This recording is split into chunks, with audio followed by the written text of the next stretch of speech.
Less than a year after claiming the near-worthless copyright claims on Bitcoin, leading proponents of Bees are now making claims on public ledgers of Bitcoin BX and Bitcoin Cash each altogether. Calvin Ayre, the founder of CoinGeek and leading Bees proponent, tweeted, "Bees is the only platform out there that is original protocol on original chain and it alone has legal rights to the database. Danger ahead for fakes."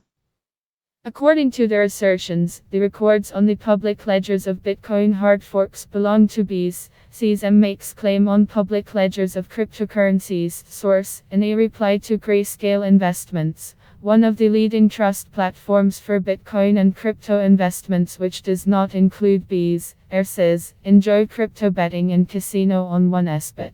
Register with the promo code COIN and get 125% on your first deposit." Bees owns the entire data on-chain market globally. Is undervalued on the corrupt exchanges but is still third place. Ripple and Ether not true Pi chains, so don't count to me, and will soon be number one in all categories as scale leads to utility, which leads to token price.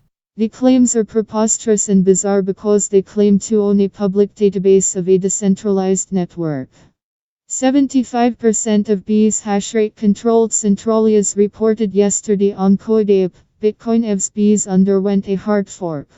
However, not many miners and nodes have upgraded to the new protocol, causing a split chain. Bitcoin EV's mining pool distribution statistics. Source: at press time. In total, Thal and CoinGeek control exactly 75% of the total hashing power on the network. Arthur Van Pelt, an entrepreneur and BX maximalist, tweeted, "Interesting devil." You can read full post on CryptoFans News, link available in text below.